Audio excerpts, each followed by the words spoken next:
She had 11,000 left in the world, and she just spent all of it on a building that wasn't supposed to exist. The sign at the entrance was sun-bleached down to bare wood. The road in was barely a road, and somewhere past the tree line, half hidden in 35 years of silence, stood a cabin that didn't appear on any deed, any map, any official record of this property. A chain on the door. A clock stopped at 2:17. And in the basement beneath the floor, a box with her family name on it. Someone had put it there. Someone had locked it away and buried it under a building they then erased from the paperwork. And the man who just offered her $1 million to walk away, he knew exactly which direction to look. She had packed her life into the back of a Ford Explorer. Not her whole life. Just what was left of it. 3 boxes of clothes. A box of books she kept telling herself she'd read someday. A quilt her mother had made from old cotton dresses, soft in the way only something 30 years old can be soft. 2 coffee mugs, her good cast-iron skillet, and a folder of papers she couldn't stop looking at, even though looking at them made her stomach drop every single time. That was it. 24 years of marriage, 18 years in the same classroom. One house with a crack in the kitchen ceiling she'd been meaning to patch since 2009. And now this, a Ford Explorer. 4 boxes, a quilt. Katherine Marsh was 49 years old, and she was driving north on a Tuesday in October with nowhere to be and no one waiting for her anywhere. She had the radio on for the first hour, then she turned it off. Too many songs that reminded her of things, too many voices pretending to be cheerful. She drove in silence after that. The highway thinned out somewhere past the city, houses spreading farther and farther apart until there were no houses at all. Just fields going gold in the October light, and then trees and then more trees. The kind of thick northern Minnesota forest that doesn't care what your name is or what happened to you last year or whether you ate breakfast this morning. Kat liked that about trees. They had no opinions about her situation. She turned off the state highway at a hand-painted sign so sun-bleached she almost missed it. Stillwater Lodge. The paint was the color of an old bruise. The wood was cracked in 3 places. Someone had nailed it to a fence post sometime in the last century and never come back to check on it. Kat slowed down. Gravel popped under her tires. The road narrowed. Pine branches scraped the side of the car. And then the trees opened up. She stopped the car and sat there for a minute. The lodge was bigger than the photographs. That was the first thing she noticed. The county listing had used photos taken from a distance, which she now understood was a deliberate choice. From distance, the building looked rough but promising, the way a diamond looks before anyone bothers to cut it. Up close, it looked like something that had given up.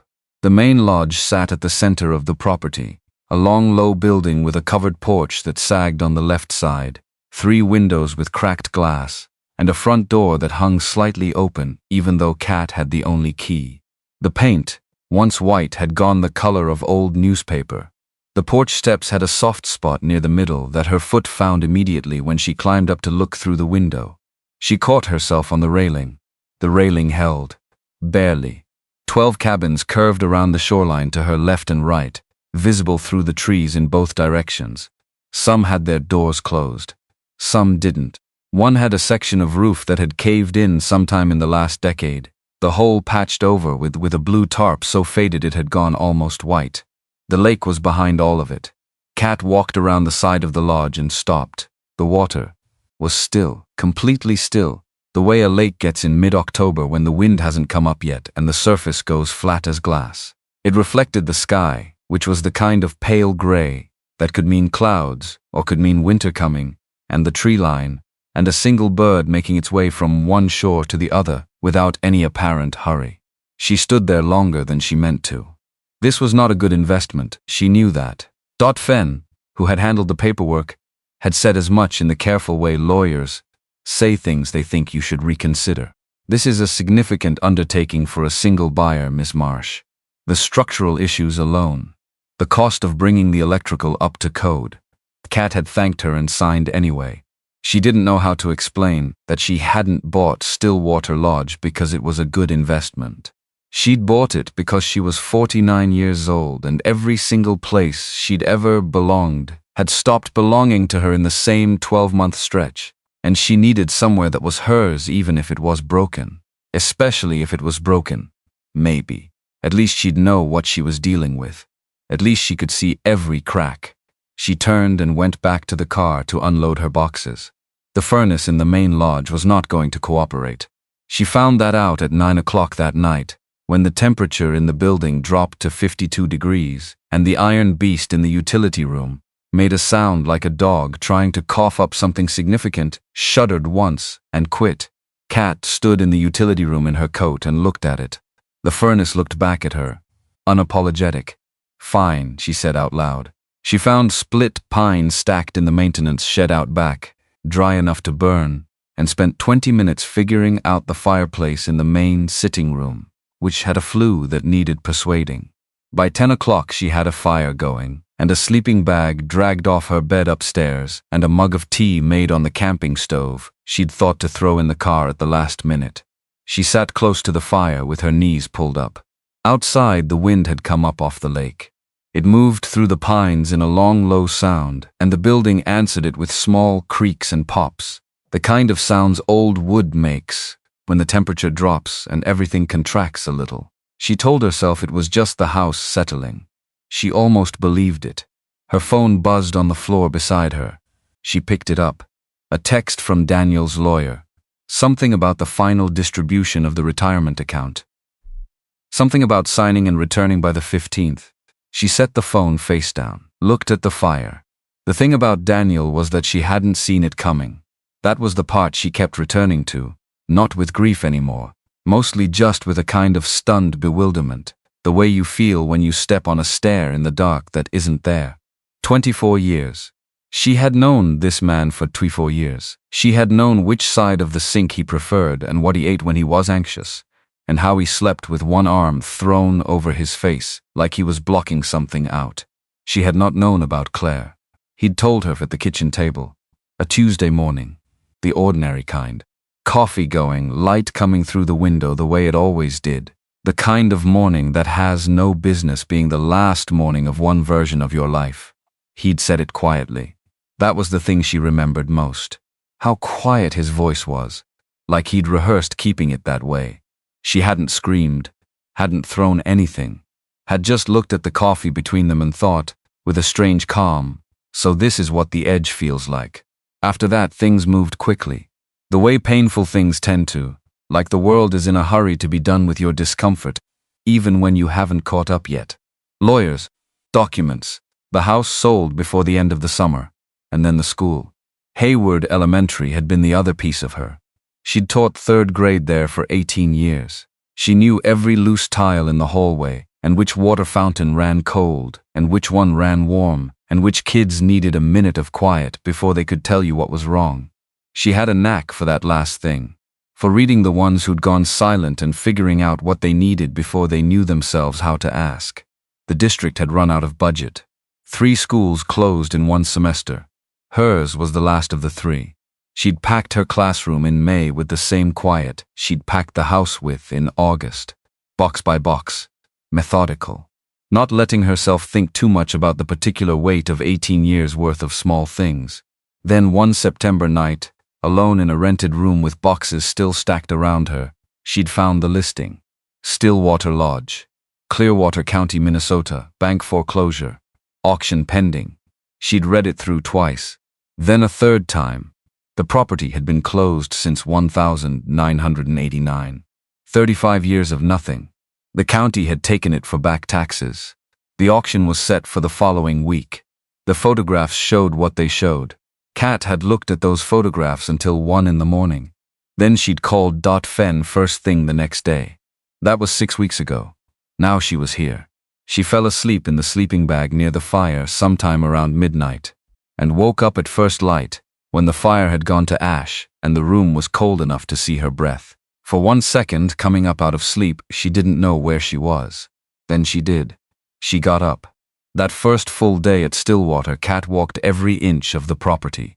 She did it the way she used to assess a new classroom at the start of each year. Systematically. Starting at one edge and working toward the other. Not deciding what she thought until she'd seen everything. She had a yellow legal pad and a pen and she made notes.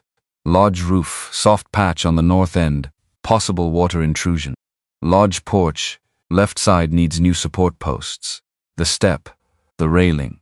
Cabin 1, door hinges gone, windows intact. Cabin 2, looks okay, check the floor. Cabin 3, mold smell from the doorway. Don't touch anything, get a professional. Cabin 4, roof fine, needs interior work. The window on the east side is cracked through. She kept going.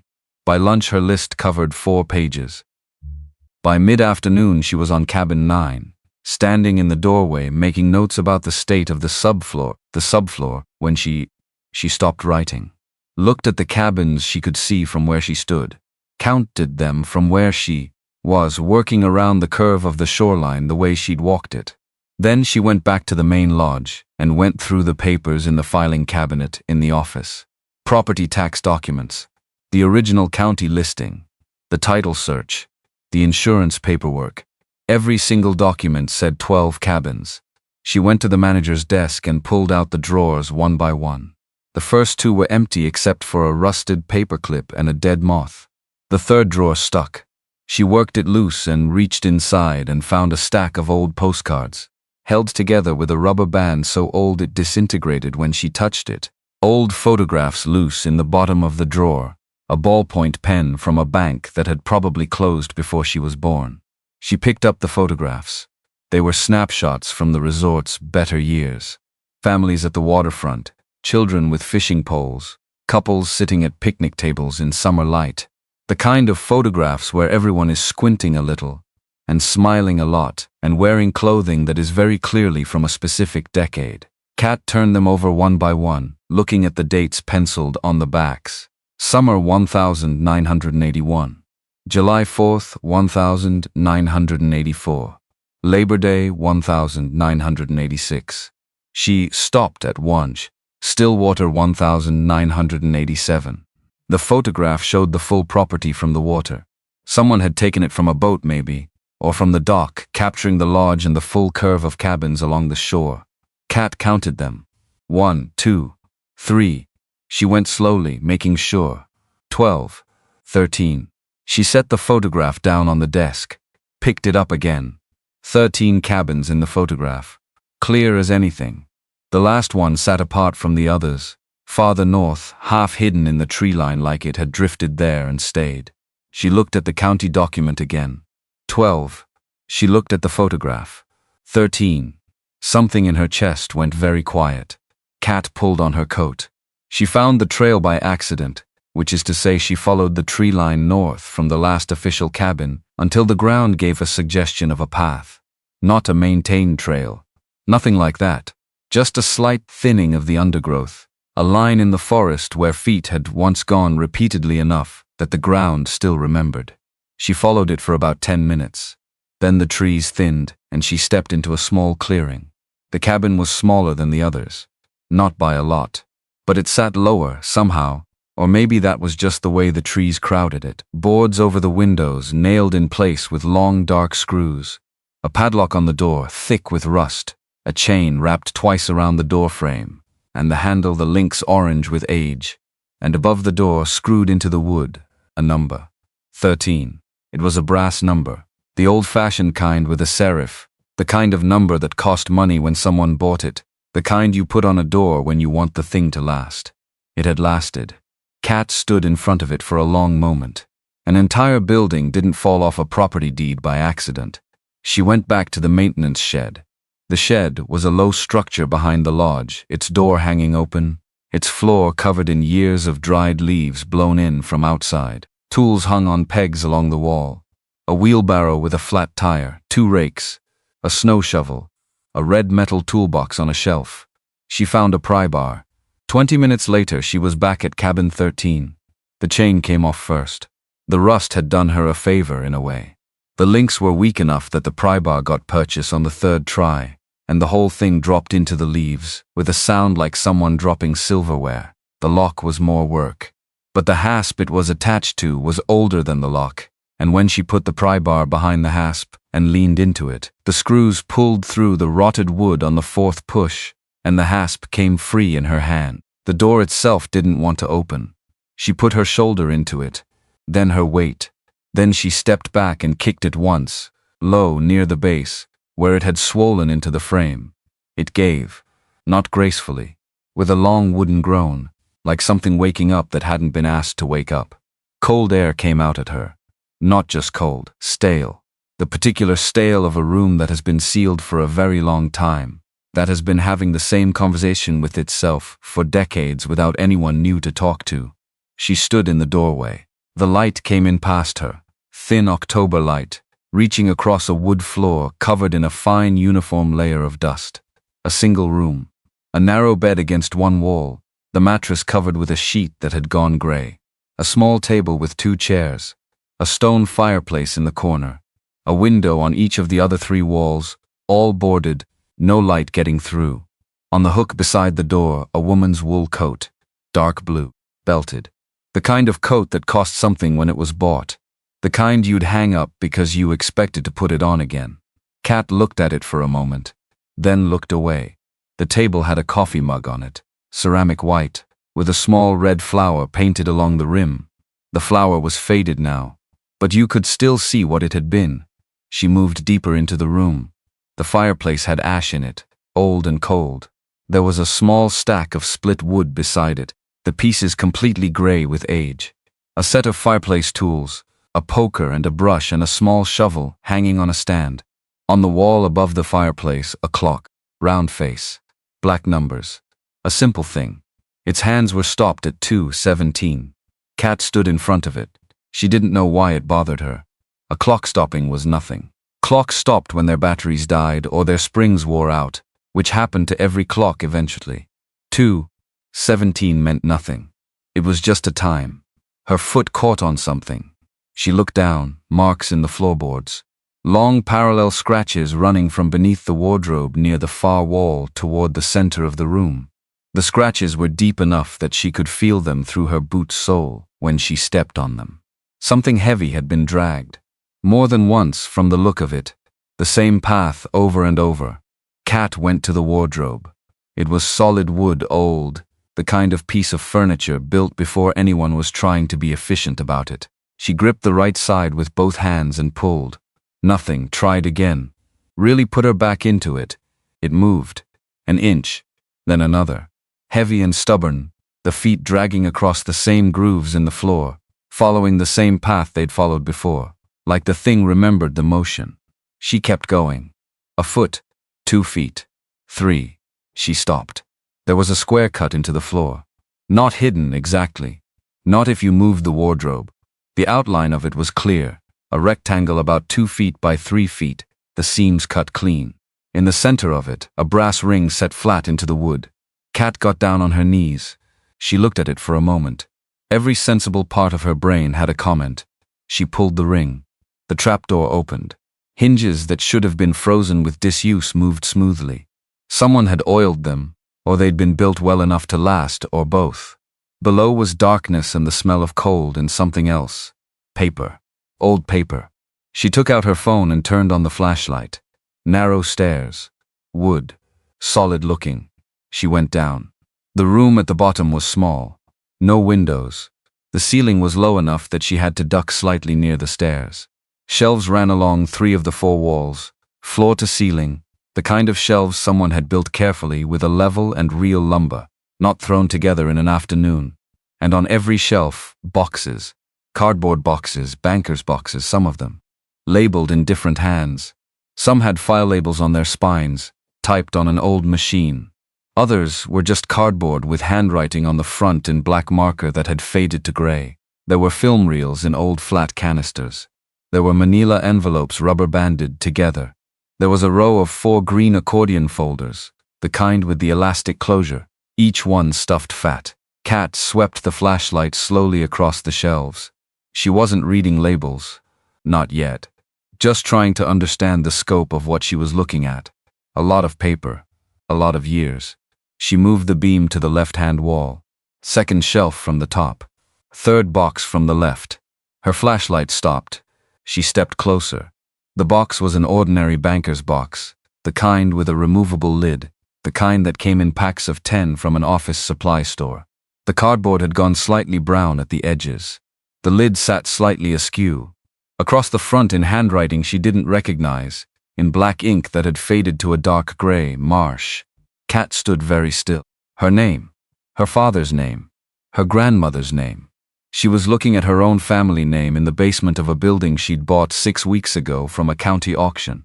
A building she'd found by accident at 1 a.m, when she couldn't sleep in a rented room in a city where she no longer lived. She reached out and touched the letters with one finger. The cardboard was cool, a little rough at the edges. She was still standing like that when she heard footsteps above her. She went up the stairs fast. Too fast. Her shoulder caught the edge of the trapdoor, and she came up into the cabin blinking in the comparative brightness, her heart doing something loud and uncooperative in her chest. Nothing. The cabin was empty. The door was still open, the way she'd left it. She went to the door and looked out. The clearing was empty, but she could hear, from somewhere not far away, the soft crunch of footsteps on frozen leaves. Unhurried. Moving from the direction of the lake, she thought. Kat stepped out of the cabin. He came around the tree line from the south, a man in his mid-70s, well-built for his age, wearing a camel-colored coat that fit him the way expensive things fit people who've been buying expensive things for a long time. Silver hair. A deliberate kind of walk, the walk of someone who expected the ground to cooperate. He saw her. He smiled. Mrs. Marsh, it wasn't a question. He knew her name, which meant he'd come looking for her specifically, which meant he'd already known she was here. She didn't say anything. I'm sorry to intrude. He didn't look sorry. I heard someone finally bought the old place. I was in the area. Clearwater County had fewer than 4,000 people in it. In Kat's experience, people said I was in the area when they meant something else entirely. Victor Renner, he said. He extended his hand. She looked at it. After a moment she shook it. Briefly. I have a history with this property, he said, looking out toward the lake. Then past the lake. Then just for a second northeast. Toward the trees. Toward where she'd just come from. She watched his eyes. I've had an interest in this stretch of shoreline for many years. When I heard the lodge was finally going to auction, I thought about submitting a bid myself. He paused. You moved quickly. I did. The property has significant issues, I know. He looked at her then, reassessing something. I'd like to make you an offer. Whatever you paid, I'll triple it. You'd come out well ahead, Mrs. Marsh, with none of the headache. Kat looked at him. Triple what she'd paid. Which wasn't nothing. Which was, in fact, nearly everything she had left. Why? She asked. He smiled again. I'm sentimental about this lake. People who are sentimental about things don't usually triple the asking price. Something shifted in his face. Just briefly. Just enough. Think about it, he said. He reached into his coat pocket and produced a business card. The heavy cream kind. The kind with embossed letters. He held it out. She took it. Victor Renner. Renner Development LLC. I'm not going anywhere, she said. No. He sounded mildly curious. Like a man who expected no to become yes with enough patience. No. He nodded slowly. Like he was filing that away. Then he looked toward the north tree line one more time. The look lasted maybe 3 seconds. Long enough. Enjoy the property, Mrs. Marsh. He turned and walked back the way he'd come. Easy. Unhurried. Not like a man who'd just been turned down. Like a man who was waiting. Kat watched him until he was out of sight. Then she looked down at the business card in her hand. Then she looked at the tree line. She went back inside the cabin and down the stairs. She brought the Marsh box up into the light. Set it on the table beside the old coffee mug with the faded red flower. Stood there. She was aware that this was the kind of moment that divided things. That there was a version of this afternoon where she put the box in her car and drove it to Dot Fenn's office and let someone else figure out what it meant. There was a version where she called the county and asked what she was supposed to do with personal effects found on a foreclosed property. There were practical, sensible versions of what happened next. She lifted the lid. On top, a photograph. A woman. Early 40s maybe. Dark hair cut short and practical. Standing on the dock of this property, the lodge visible behind her, summer light all around. She was looking directly at the camera, not smiling the way people smile when they're told to smile, but actually smiling, the kind of smile that meant something was genuinely funny, a moment before. She looked like a woman who knew what she was doing. Kat turned the photograph over. Penciled on the back, in handwriting she also didn't recognize. Eleanor, Stillwater, summer 1987. Kat set the photograph down on the table. Eleanor. She said the name quietly in the empty room. Just once. She had lived 49 years. She had known every member of her family she'd ever been told she had. She had sat through family dinners and holiday gatherings, and the slower kind of time you spent with people who are sick, and then the time after that, and in 49 years of being a Marsh, she had never once heard anyone say that name. Eleanor Marsh. She picked up the photograph again and looked at the woman in it. Outside, the wind came off the lake and moved through the pines, and the old building answered with its small sounds. Kat sat down on the edge of the dusty bed and held the photograph and thought about the box on the table and the basement below the floor and the shelves full of years down there. She thought about Victor Renner's eyes moving toward the trees. 1 second, maybe 2, like a man checking on something he'd rather find gone. She looked at the photograph in her hand. Then she looked at the box. Whatever her family name was doing in a hidden room under a sealed cabin, on a foreclosed property in northern Minnesota, it had been here for a long time, longer than Daniel, longer than the school, longer than any of the things she'd lost in the last 12 months. It had been here, waiting. She reached into the box and picked up the first envelope. She didn't sleep much that night. Not because the furnace quit again. She'd figured out a workaround for that. A combination of the fireplace and a space heater she'd found in the back of the maintenance shed, still in its box, never opened. Whoever had left it there had bought it and never needed it, and now Kat was borrowing it from a version of the past that didn't need it anymore. She lay in her sleeping bag on the bed she'd dragged downstairs near the fire and stared at the ceiling and thought about the name on the box. Marsh. Not a common name. Not like Smith or Johnson. Not the kind of name you put on a box by coincidence. She'd left everything in the basement. That was deliberate. She'd looked at the photograph of Eleanor and read the name on the back, and then she'd put the photograph back in the box, and put the lid on the box, and carried it upstairs and set it on the table in the main lodge, and then she'd made herself eat something. Crackers and peanut butter, the way she used to eat when she was grading papers late and forgot to cook dinner. She'd sat across the table from the box and chewed her crackers and looked at it. The box looked back, patient. Like it had been waiting for a long time already, and a few more hours made no difference. She didn't open it that night. She wasn't ready yet. What she was frightened. Not the sharp kind of frightened. Not the kind that makes you run. The slow kind. The kind that sits in the base of your chest and hums. Victor Renner knew where cabin 13 was. That was what kept coming back to her. He'd looked toward the trees for 1 second, maybe 2, but he'd known exactly where to look. Not at the cabins she'd been walking all day, not at the lake, not at the lodge. North, into the trees. At the exact spot where the trail bent and disappeared. He'd been looking at something he expected to be there. She thought about that until the fire went low. Then she got up and put another log on and went back to her sleeping bag and thought about it some more. She fell asleep somewhere around 3. Woke up when the gray morning light came through the window she'd forgotten to board back up on cabin 11. Got up, made coffee on the camping stove, sat down at the table across from the box, opened it. The photograph of Eleanor was on top the way she'd left it. She set it aside and looked at what was underneath. Letters. Not personal letters, business correspondence. Most of it typed, some of it handwritten. All of it dated between 1983 and 1989.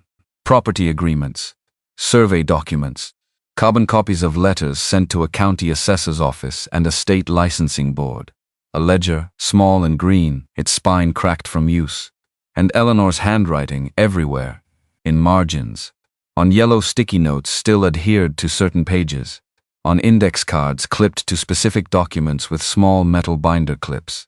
Her handwriting was quick and forward-leaning, the kind that belonged to someone who wrote fast because she thought fast and didn't see any reason to slow down. Kat read for 2 hours without stopping. She forgot to refill her coffee, forgot the cold, forgot briefly that she had a furnace to figure out, and a cabin with mold, and a dock that needed work, and a list of repairs that ran to 4 pages. Because what she was reading was not the administrative remnants of a resort business. It was something else entirely. She drove into town at 10 o'clock. Stillwater Township was 20 minutes south on the county road, which narrowed to 1 lane in 2 places and crossed a metal grate bridge over a creek that had probably been charming when the bridge was built and was now just loud. The town itself was the kind of small that had a gas station and a diner and a hardware store and a post office that shared a building with the town clerk and thought that was enough, because mostly it was. The library was on the main street, a brick building with white trim and a flag out front, the flag moving in the October wind. A hand-lettered sign in the window said it was open Tuesday through Saturday 9 to 5. This was Wednesday, 9:43. Kat pushed open the door. The smell of old books and radiator heat hit her immediately. The good smell. The smell of her classroom on winter mornings, of places where people had been thinking for a long time. A woman was reshelving books near the back. 70s maybe. Silver hair cut short and no nonsense. Reading glasses pushed up on her head like she'd forgotten they were there, which was probably not true of someone who looked like she forgot nothing. She turned when the door opened. Looked at Kat. "You're the one who bought the lodge," she said. "Not a question." "How did you know that?" "Because I know everyone who lives in this county and I don't know you." She set the books on the shelf. Ruth Aldridge. Katherine Marsh. Something moved in Ruth's face when she heard the last name. "Just briefly, Marsh," Ruth said. "Yes." Ruth looked at her for a long moment, like she was measuring something. "Come sit down," she said. They sat at a table near the window. Ruth folded her hands on the table. Her hands were steady.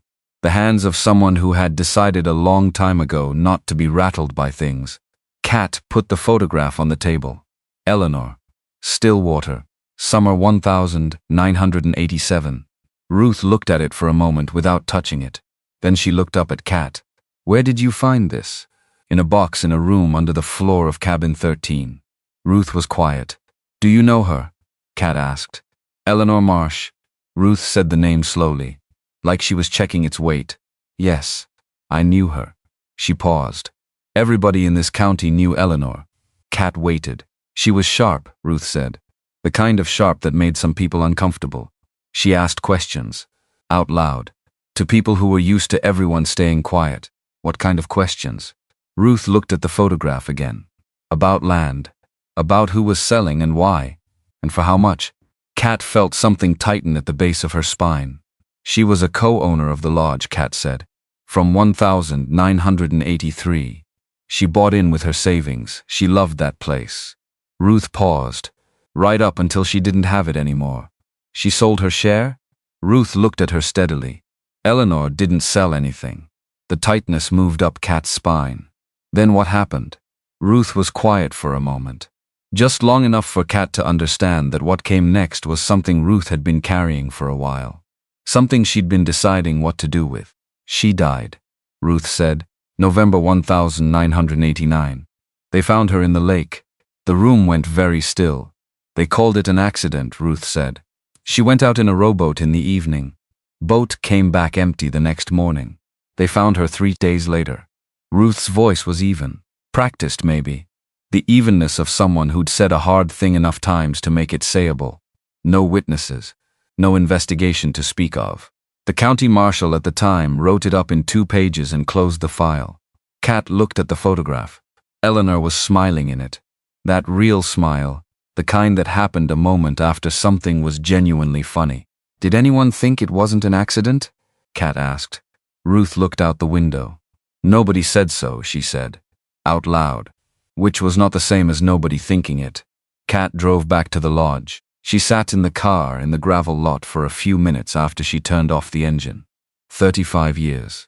Eleanor Marsh had died in this lake 35 years ago, and Kat's family name was on a box, in a hidden basement under a cabin that had been erased from the property records, and no one had ever mentioned any of it to her.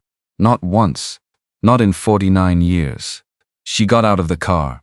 A truck was parked near the maintenance shed. Old blue. The kind of blue that had been repainted at some point with paint that almost but not quite matched the original. A man was around the side of the shed, looking at the place where the gutter had pulled away from the roofline. He heard her walk up and turned around. Mid-50s. Broad through the shoulders, the way men get who've been doing physical work their whole lives. A brown canvas jacket. Work boots that had seen things. A face that had made a decision not to be hurried. He looked at her. She looked at him. "Burl, Sully," he said. "I do repairs. Seen the county listing when this place came up." He looked back at the gutter. "Thought I'd see who bought it. You drove out on the chance someone might need work done." "Yes, ma'am." "On a Wednesday morning." "Slow week." She looked at him. He looked at the gutter. "Can you fix it?" She had considered it. "Probably." "Do you know this property?" A pause. Shorter than it should have been. "My father did some work here. Back in the day." "The 80s? Thereabouts." She thought about that. "You know what happened in 1989? She asked. Burl was quiet for a moment. His eyes went to the lake, then came back. "Everybody around here knows what happened in 1989, he said. "Not what accident. Not what do you mean? Just yes, that thing. The thing people didn't say out loud." Kat looked at the lake. "I need help going through some documents," she said. "And I need the gutters fixed. And about 15 other things." Burl looked at her for a moment, measuring something. "I charge 40 an hour, he said. "Fine." He pulled a notepad from his jacket pocket. He already had a pencil. The documents filled the table in the main lodge by that afternoon. Kat and Burl spread them out, organized them by date first, then by type, then by the names that kept appearing. Because names kept appearing. Land sale agreements, deed transfers, loan documents, letters from attorneys, carbon copies of correspondence with the county recorder's office, and Eleanor's notes throughout, in that quick forward-leaning hand, in margins and on cards, and sometimes on separate sheets of paper clipped to specific documents with a note that said "see also" or "compare to" or "look at the date." Eleanor had been a keytuant. She thought in numbers. She organized things the way Kat organized her classroom supply closet, by category and subcategory, and then by what needed attention first. What she'd been building over 4 years of work was a record. A careful, thorough, deliberate record. The property around Stillwater Lake had changed hands repeatedly between 1979 and 1988. Not unusual, Kat supposed, for a vacation lake area. Things got sold, bought, subdivided. But Eleanor had noticed something. The prices were wrong. Not wrong like a simple error. Wrong like a pattern. Elderly property owners selling lakefront land for a fraction of assessed value. Some of the transactions had happened within weeks of a death in the family. Others, shortly after hospitalizations. One had been signed by a woman named Vera Hollis, whose property had sold for 68 cents on the dollar of its assessed value, 2 months after her husband died. Eleanor had made a chart of the prices and the assessments and the dates and the circumstances. Kat looked at Eleanor's chart. Burl looked at it too. Neither of them said anything for a minute. Then Burl said, "Vera Hollis's granddaughter still lives in the county." Kat looked at him. "She's 60-something now," he said. "Name's Patty. She works at the hardware store." Kat looked back at the chart, at Vera Hollis's name, at the date, at the price. "Did Patty know about this?" "Don't know," Burl said. "Don't think she ever had reason to look." Kat thought about her mother's good china, about the way her grandmother had told her once that the china had been a wedding gift from her own mother, that it had survived moving 4 times and 2 floods, and should never ever be sold because some things weren't worth money, they were worth memory. The Hollis family had owned 31 acres of Stillwater Lake frontage. They'd sold it for the price of a used car. And somewhere in the chain of subsequent sales and transfers and corporate name changes, it had ended up in the hands of Renner Development LLC. Kat sat down, thought about Victor Renner in his camel-colored coat. "Triple what you paid, Mrs. Marsh." Easy. Unhurried. Like a man accustomed to getting what he'd already decided he was going to get. She picked up Eleanor's chart again. The land that Renner Development LLC now controlled along this lake added up to, by Eleanor's own calculation, from 1,988, something in the range of 200 lakefront acres. The market value of that land in 1988 was already significant. The market value now would be something else entirely. And here was Kat, sitting on a 12-acre lodge property with a deed in her name, and a basement full of the only organized record of how those 200 acres had been accumulated. "I need a lawyer," she said. "Fen," Burl said immediately. 20 miles south. "She's good? You've used her?" "My brother did. Boundary dispute. She won." Kat was already reaching for her phone. She called Fen's office and got an appointment for the following Monday. Then she looked at the documents spread across the table. She had 5 days. She used them. She and Burl went through everything. Every page. Kat made a running index. A spreadsheet on her laptop. Property by property. Sale by sale. Name, date, sale price. Assessed value, subsequent transfer, current owner where traceable. It was slow work. The kind of work that required attention the way a long drive in fog requires attention. Not exciting. Just necessary. Burl turned out to be useful in ways she hadn't anticipated. He knew the county the way you know a place you've lived your entire life.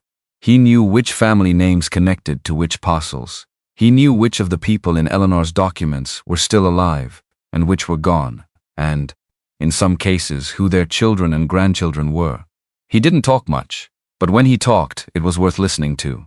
On the third evening, while they were eating the sandwiches Kat had made because neither of them had stopped long enough for a real meal, he said, "My father knew Eleanor Marsh." Kat looked up. "He was working here that fall," Burl said. "October and November of '89. Repairing some of the cabin roofs before winter." He looked at the table. He came home one evening in early November and he was different, quieter. My mother asked him about it, and he said he didn't want to talk about it. Kat waited. A week later, Eleanor was gone. Burl put down his sandwich. He never talked about that time. Not to me, not to anyone as far as I know. He passed in 2011. He was quiet for a moment. But I remember the way he looked when he came home that evening. I was 14. I remember. Kat thought about that. About the things men carry in silence. About the things everyone carries in silence, when silence feels safer than the alternative. "Did your father ever mention my family?"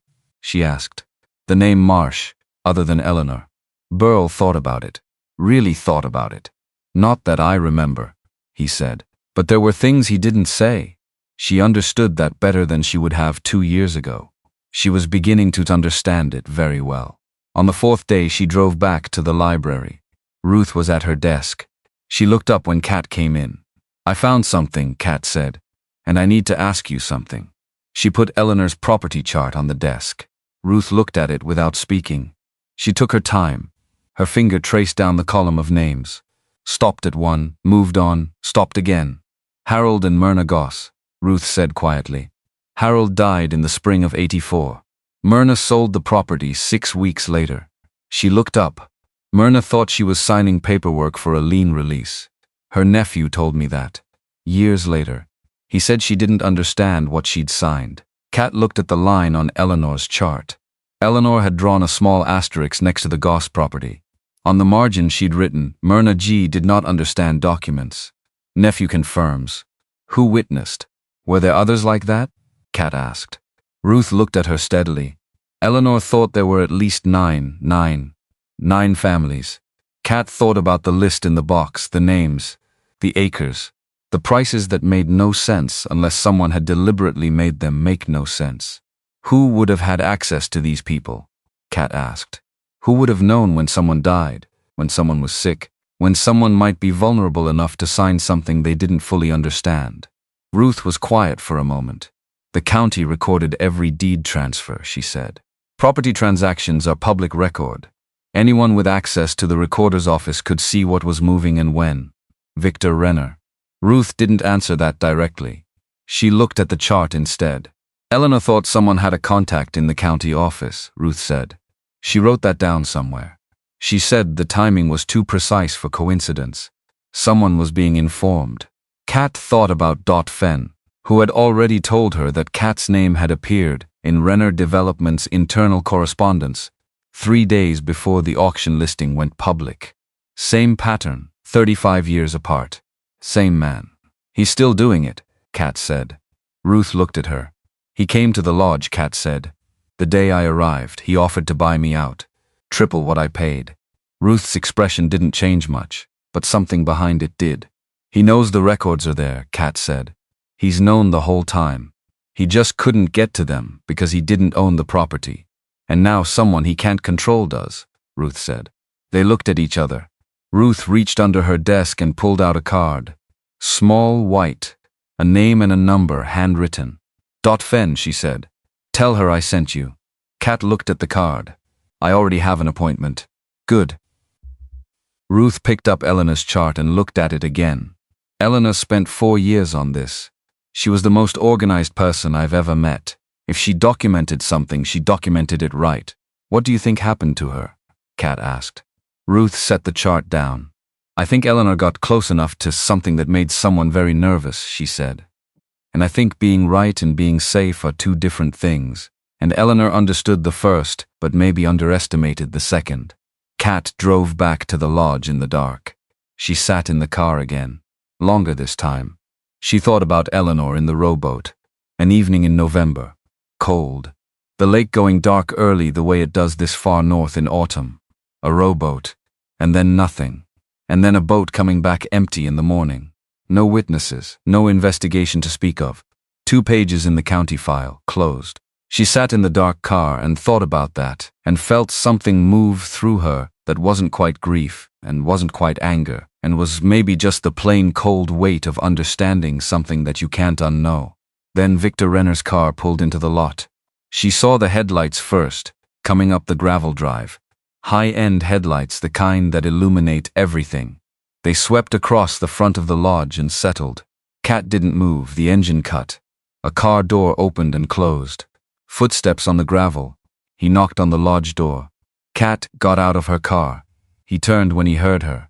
This time the smile was briefer, like he'd used it twice now, and was considering whether to bother with it again.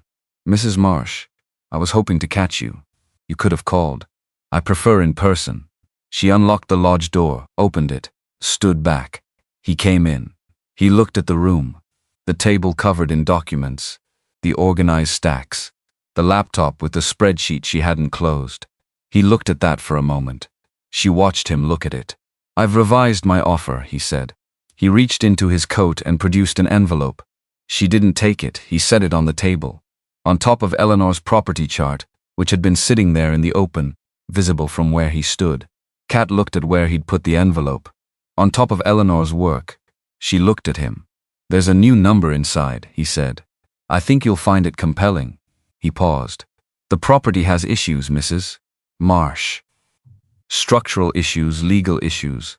These things have a way of becoming very complicated for a single owner. What kind of legal issues? Title disputes can arise when properties change hands multiple times. I'd hate for something like that to create problems for you. She felt the cold move through her again. Not fear. Not exactly. More like the moment in class when a child says something that tells you immediately and precisely what is happening at home. The thing said sideways. The thing that means more than it says. He was threatening her. Very politely. Very quietly. But that was what this was. Thank you for stopping by, she said. He looked at her. My offer won't stay open indefinitely, he said. I understand. I'd encourage you not to take too long. I'll keep that in mind. He picked the envelope up off Eleanor's chart. Held it out one more time. She didn't take it. After a moment, he set it back down. He left. She listened to his car on the gravel until she couldn't hear it anymore. Then she sat down at the table and picked up Eleanor's property chart and moved it out from under his envelope. She looked at Eleanor's handwriting in the margins. That quick, forward-leaning script. The handwriting of someone who thought fast and wrote to keep up with herself. 9 families. Maybe more. And somewhere in this basement 35 years of careful work. And Victor Renner, who had been waiting for it. Kat opened her laptop and looked at the spreadsheet she'd built. Then she opened a new document and started typing notes for Fen. Because Monday was 3 days away, and she wasn't going to waste 3 days. And because something else was becoming clear to her, the more she sat with Eleanor's documents and Eleanor's handwriting, and the photograph of Eleanor on the dock in the summer of 1987. Eleanor had spent 4 years on this. She'd organized it, carefully documented it thoroughly. She'd been building toward something, toward a moment when there would be enough, when the record would be complete enough to matter. And then she died in this lake, and the record had sat in the dark for 35 years. Kat thought about that, about what it meant to build something carefully and have it taken before you could use it, about what it meant to finish someone else's work, about whether that was something you could even do for someone you'd never met. She looked at the photograph, which she'd propped against the lamp while she worked. Eleanor looked back, that real smile, that look of someone with somewhere to be and something to do. Kat picked up her pen, started making notes. She had 3 days. She wasn't going to waste them. The box from the estate attorney arrived on a Tuesday. Not a big box. Warren Marsh had not been a man who kept more than he needed. Kat had known that about him her whole life. He replaced things when they broke and bought what he needed when he needed it and didn't accumulate for the pleasure of having. His house in Rochester had been clean, in the way houses are clean when their owners actually thought about what they brought into them. She'd decided to contact the estate attorney the night after Dot filed the complaint. She'd been sitting at the table with Eleanor's chart and her own notes and the case number Dot had forwarded, and she'd thought about what else might exist, what Warren might have kept. He'd known about Eleanor, he'd known about the lodge, and he was a man who wrote things down. So she'd called. 2 weeks and 3 days of waiting. She'd filled the time with work because work was what she had, and because stopping felt like something she couldn't afford yet. She replaced 2 rotted boards on the main porch. She got a plumber out from 2 towns over to look at the lodge's water pressure, and the number he gave her made her sit down on the porch steps for a few minutes before she stood up and said fine and scheduled it. She cleared the brush from around cabin 3 until her arms ached, and then kept going a little longer because the ache felt useful. Burl came 3 days a week. He didn't ask how she was doing in the way people ask when they want a particular answer. He showed up and looked at what needed doing and did it, and drank the coffee she made, without commenting on whether it was good, which told her it probably wasn't. She liked him for that. The box arrived on a Tuesday at 11 in the morning. She signed for it on the porch and carried it inside and set it on the table. She stood across from it for a moment. Then she put the kettle on first, because some things deserved a minute before you opened them. She made coffee, real coffee, not the camping stove version. She'd bought a proper machine in November and sat down and looked at the box while it brewed. Warren Marsh. Final transfer of records, per the letter clipped to the outside. She opened it. Tax records going back 15 years. The deed to the Rochester house, sold after he died. 2 insurance policies, both lapsed. A folder labeled personal correspondence, thinner than she'd expected. She went through everything in order, the way he'd taught her. Start at one end and work to the other. At the bottom, under a manila folder of old insurance documents she almost set aside without opening, there was an envelope, letter-sized, plain white. Her name was not on it. No name at all on the front, just a date, written in her father's handwriting in the upper right corner. November 14, 1989. Kat sat very still. The coffee brewer beeped. She didn't move. November 1989. The same month Eleanor died.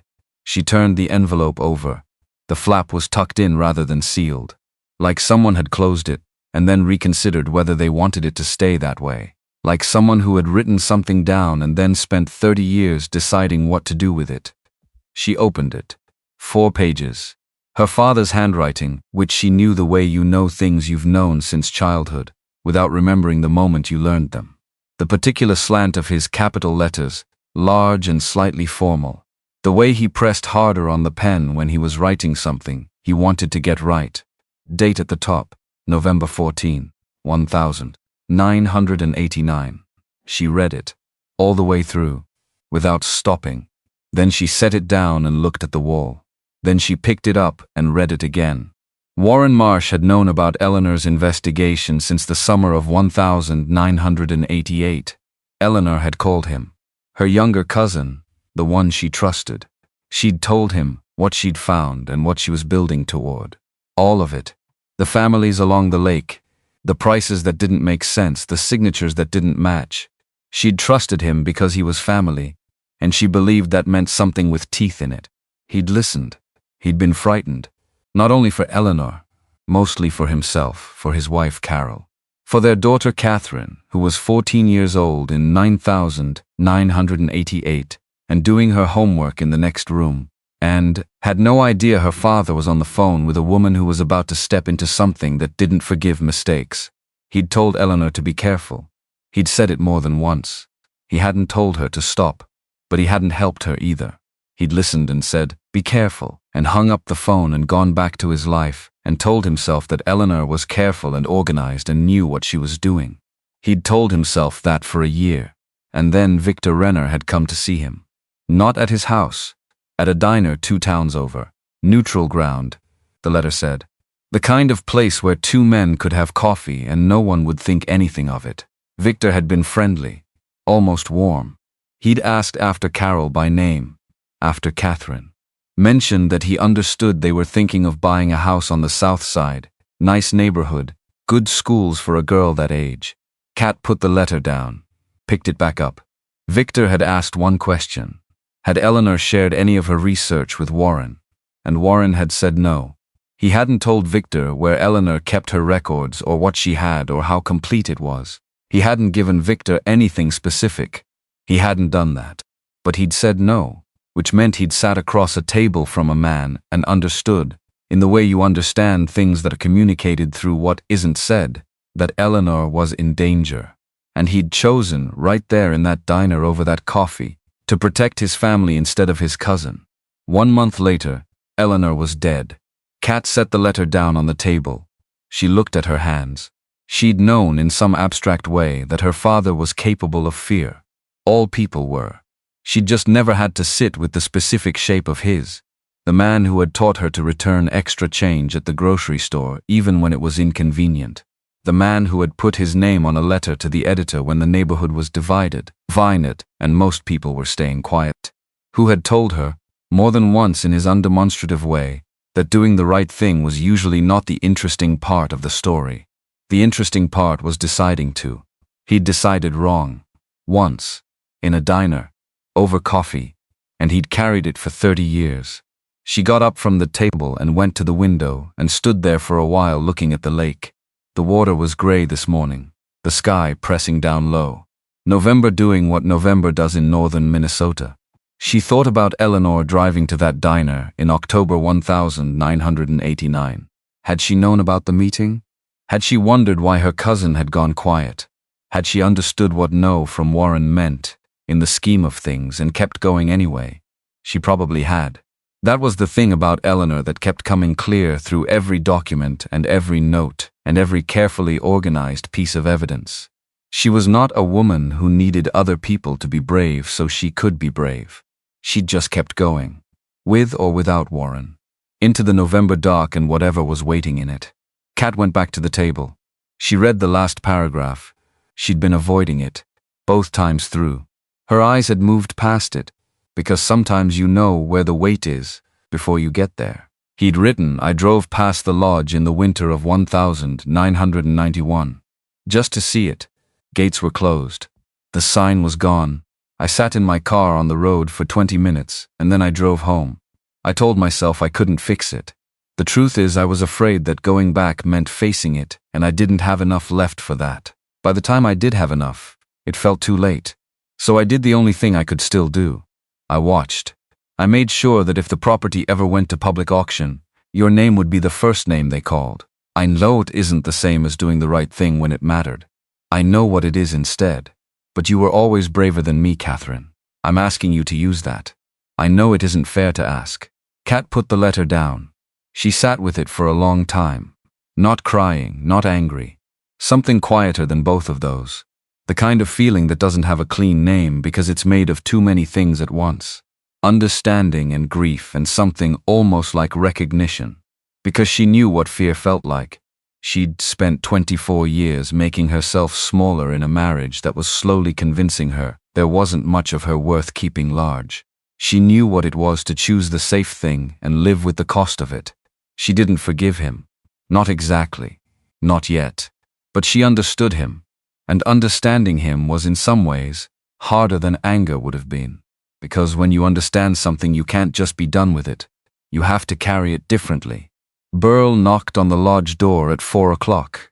He'd said he'd come to look at the subfloor situation in cabin 3, and Kat had forgotten. She'd said yes to that, and she was still sitting at the table when she heard the knock. She put the letter in the folder, stood up, put her jacket on. She let him in, and he looked at her face, and he didn't say anything about her face.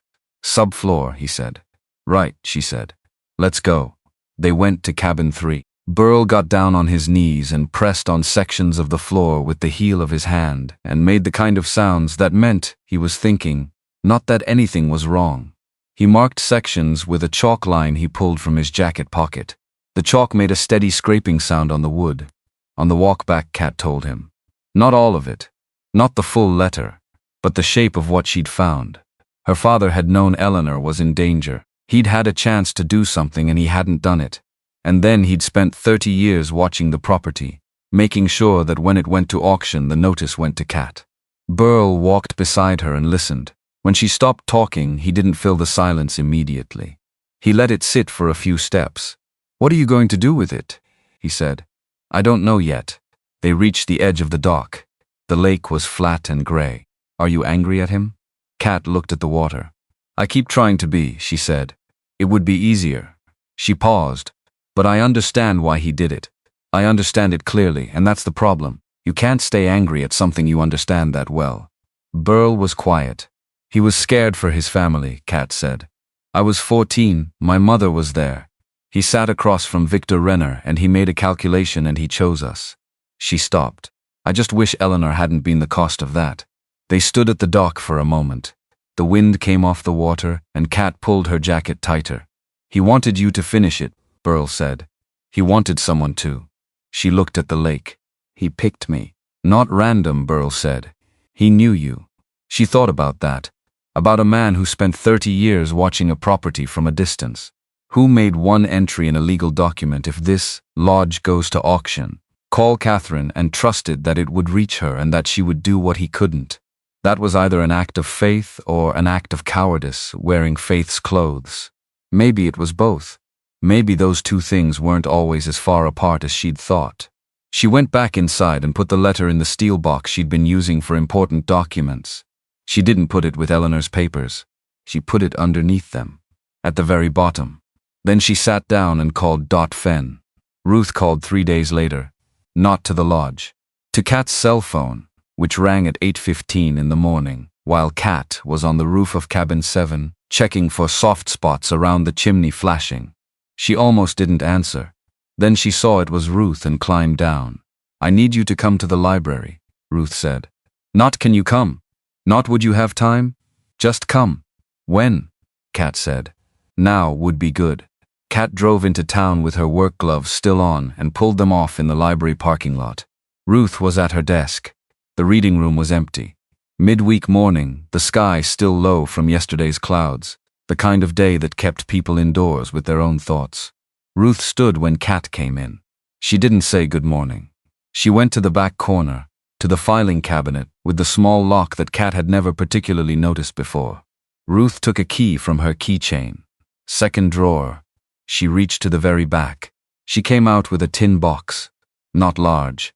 Green paint worn to bare metal at the corners. The kind of box you bought at a hardware store in a different decade for keeping important papers flat and dry. She carried it to the table and set it down. She didn't open it. She looked at Kat. And Kat understood immediately. From the way Ruth was standing and the way she'd said come, and the way her hands were resting on either side of the box like she was steadying herself, that this moment had been building for a long time. Eleanor gave this to me, Ruth said.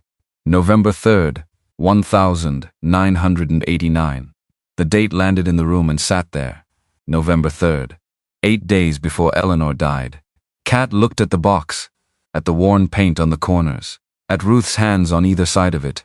You've had it since then, Kat said. Yes. 35 years. Yes, Kat waited. Ruth pulled out the chair across from Kat and sat down, like she needed to be sitting for this part. She came in on a Wednesday morning, Ruth said. Early. Before we were officially open. I was here because I'm always here early. She knocked on the glass door and I let her in. Ruth looked at the box. She had the box under her arm and a look on her face I'd never seen on her before. Eleanor was not a woman who looked frightened. She looked like someone who had made a decision she didn't love but was committed to. Kat didn't say anything. She told me to keep it somewhere safe. She told me to give it to the right person when the right person came, and that I would know. Ruth paused. She said, "Don't go to the police with it. Don't go to anyone official. Wait for someone who comes looking on their own, because anyone who has to be brought to it isn't the one." She thought she'd be coming back for it, Kat said. I don't know what she thought. Ruth was quiet for a moment. Maybe. Or maybe she knew she wasn't and she was making sure the work survived even if she didn't. She looked at Kat. She was that kind of organized. You know that, Kat knew. And then she died, Ruth said. And I waited. I thought someone would come. A family member. An investigator. Someone who had figured out what she'd been doing. But no one came. She paused. Years went by. And I kept waiting. You could have gone forward yourself, Kat said. Not accusatory, just honest. Ruth met her eyes. I know, she said. I've thought about that a great deal over 35 years. She was quiet for a moment. I was afraid. I won't dress it up. Victor Renner had a long reach in this county, and I was a librarian with a box of documents and no standing and no protection. I thought about going to the police more than once. But the county marshal who handled Eleanor's case was the same man who closed the file in 2 pages, and I didn't know who else to trust. She looked at the box. So I waited. I told myself Eleanor had said to wait for the right person, so I waited. A pause. Sometimes waiting and fear look the same from the inside. Kat thought about Warren sitting in his car outside a closed gate in the winter of 1991, driving home, telling himself he couldn't fix it. I know, Kat said. I know what that looks like. Ruth looked at her for a long moment. She said I'd know the right person, Ruth said. When you walked in that first day and asked about Eleanor, and had her photograph and had bought the lodge and had already figured out half of it on your own. She stopped. I knew. She pushed the box across the table. Kat lifted the lid. Inside, sealed in plastic bags that Eleanor had labeled in her quick handwriting, banded documents. Copies of everything. Organized exactly the way the originals in the basement were organized. The same index system, the same cross-references. If someone had found and destroyed the basement, this existed. If something happened to this, the basement existed. Eleanor had built it in layers, each layer a failsafe for the one before. Below the documents, a padded envelope. Kat opened it carefully. Inside, a key. Small, brass. Old enough that the bow of it had worn smooth from handling. The kind of key made to open a small, specific lock.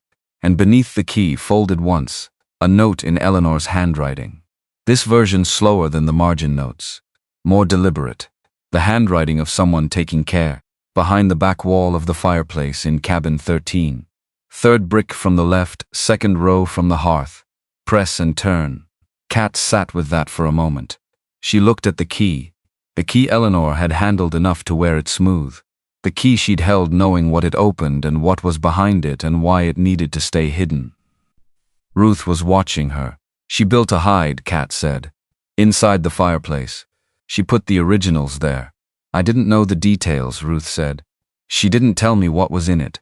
Just that it existed and the key would open it, and whoever came needed to know the box wasn't the whole thing. The box was the evidence. The fireplace was the proof. 2 separate locations. 2 separate keepers. If someone cleaned out the basement, they'd still have Ruth. If something happened to Ruth and the box, the originals were still in the wall. Eleanor had thought all the way through. She'd been that careful, that far ahead, while knowing probably that time was running short. There's one more thing, Ruth said. She reached into the pocket of her cardigan and set a 2nd envelope on the table. White sealed. No name on it. She gave me this at the same time as the box, Ruth said. She said give it with the key. Don't open it yourself. Ruth's hands were steady. I didn't open it. Kat picked it up. She felt the weight of it. 1 page inside, maybe 2. Thank you, Kat said. For keeping it, for waiting. Ruth looked at her for a moment. Don't thank me yet, she said quietly. Thank me when it's done. Kat drove back to the lodge with the tin box on the passenger seat and the sealed envelope in her jacket pocket and the key in her hand, which she set on the dashboard where she could look at it. Third brick from the left, second row from the hearth. She went straight to cabin 13. She'd been in it many times by now. In the weeks since she'd first broken the chain off the door, it had stopped feeling strange. The cold and the quiet and the clock on the wall. It had become familiar the way difficult places become familiar when you keep returning to them. When you stop flinching and start seeing. Eleanor's coat was still on the hook by the door. Kat had left it. She didn't know exactly why. It felt wrong to move it. She knelt in front of the fireplace. The hearth was stone, cold and gray. The firebox above it was brick, old and dark, with the ghost of fires that had burned before 1989. She counted. First brick, second, third from the left, second row from the hearth. She pressed the brick. Nothing. She pressed and turned. Something moved inside the wall. A soft mechanical click, the sound of a mechanism that had been built to last and had. The brick shifted inward, then slid sideways on a channel she couldn't see from the outside. Behind it was a small steel door. 8 inches square, maybe. Set flush into the firebox wall, invisible unless you knew exactly where to look. A small lock in the center of it. Kat's hand was not entirely steady when she put the key in. She told herself that was fine, that was allowed. She turned the key. The lock opened. The door swung outward on hinges that moved without rust, without complaint. Someone had built this to stay functional. Had oiled the hinges before sealing it. Had thought about the fact that it might need to open after a long time. Inside was a steel box with a handle. The kind you could carry. She pulled it out and the weight of it surprised her, more than she'd expected. She sat down on the floor with it in her lap. She opened the latch. Documents. Original documents. Not copies. The actual papers with original signatures and raised notary seals, and the particular texture of paper that has sat undisturbed for 35 years. Slightly stiff, slightly cool. All of it organized. All of it indexed. Eleanor's notes in the margins in that forward-leaning hand. Kat went through them slowly. Each one. The Hollis deed, original. The signature of Vera Hollis in a shaky hand that didn't match the practiced signature on the earlier document. Eleanor had clipped beside it for comparison. The Peterson transfer, the Goss property. 4 others she hadn't seen before. Smaller parcels, different families. And then at the very bottom of the steel box, something she had not expected. Not a document. A cassette tape. Small. Plastic shell. 2 spools. The tape visible through the window of it. A white label on the side. Eleanor's handwriting. October 22, 1989. VR Kat held it. October 22, 1989. 3 weeks before Eleanor died. VR. She sat on the floor of cabin 13 with the cassette tape in both hands, and she thought about Eleanor recording that conversation. Sitting across from Victor Renner, keeping her voice level, keeping her face neutral, the recorder running somewhere he couldn't see it. Doing that while knowing what she knew. About what he'd already done to other people. About the fact that he'd come to see her at all. She sat with it for a long time. The clock on the wall said 2:17. Always 2:17. She'd wondered before whether that meant something or whether it was just a clock that had run down at a random moment. She thought about it differently now. She thought about a woman who planned everything. Who built fail-safes for her fail-safes. Who thought about what would happen if each layer failed and built another layer beneath it. Maybe Eleanor had stopped the clock herself. Or maybe it was just a clock. But either way, sitting on this floor with this tape in her hands, 2:17 felt like the right time for it to be. She put the tape carefully back in the steel box, locked the hidden door, kept the key. She sat in the armchair by the cold fireplace. Eleanor's chair, she'd started thinking of it that way. She took the white envelope from her jacket pocket. She turned it over, opened it. 1 page. Eleanor's handwriting again, but different from the margin notes, different from the quick organizational script. This was slower. Chosen. The handwriting of someone writing something they meant to last. No date. No salutation. If you found this, you found the box, and you found the key, and you got into the fireplace, which means you were determined and patient and thorough. Those are the right qualities for what comes next. I don't know who you are. I thought I would be the one to take this forward. I planned to be. But I've started to understand that plans don't always end the way you intend. And if mine doesn't, what matters is that this work doesn't end with me. The documents in the box are the record. Real, original, organized. Everything you need to understand what was done to the families along this lake is in there. The tape is what I recorded when Victor Renner came to tell me, in his careful way, to stop. He didn't threaten me directly, he never does anything directly. But it's there, in what he said and what he implied and what he was willing to say to a woman alone in a room, because he believed I would be too frightened to do anything but comply. He was wrong about that. I don't know what you'll be able to do with any of this. The law moves slowly and the Renner family has been here a long time. Don't expect fast. Don't expect clean. Don't expect the kind of ending that wraps everything up in a way that feels satisfying. Because life rarely works that way, and anyone who's lived long enough knows it. But expect that the truth matters. Even when it takes a long time to matter. It does. I believe that. I have to believe that. Or the last 4 years of my life don't mean what I need them to mean. One more thing. I don't know who you are, but I know you have my family name or you wouldn't have found the box. So you're a Marsh. Which means somewhere in your history there is a person who was afraid and made a choice they couldn't take back. Don't judge them. Fear is not a simple thing, but don't let their fear be yours either. Do what you came to do. Eleanor Cat read it twice. Then she sat in the chair with the letter in her lap and looked at the clock. 2:17. Outside the boarded window, the afternoon light was going. She could hear the wind off the lake moving through the pines. That long, low sound she'd gotten used to, the sound of the forest having a conversation with itself that had nothing to do with her problems. Somewhere in your history, there is a person who was afraid and made a choice they couldn't take back. Don't judge them. Eleanor had written that. Eleanor, who had died 8 days after writing it. Eleanor, who had made her decision in October and kept going through November, knowing what keeping going might cost her. Kat thought about Warren in the diner, about the specific calculation of a man protecting his family from a man across a table who was very good at making the cost of resistance feel personal and immediate. She thought about Eleanor writing, "Don't judge them." She thought about the fact that Eleanor was a Marsh too, that she'd had the same family, that she'd probably known or guessed what Warren had done. And she'd written, "Don't judge them anyway." That was a kind of grace Kat hadn't expected to find in a fireplace in an abandoned cabin. She folded the letter carefully, put it in her jacket pocket.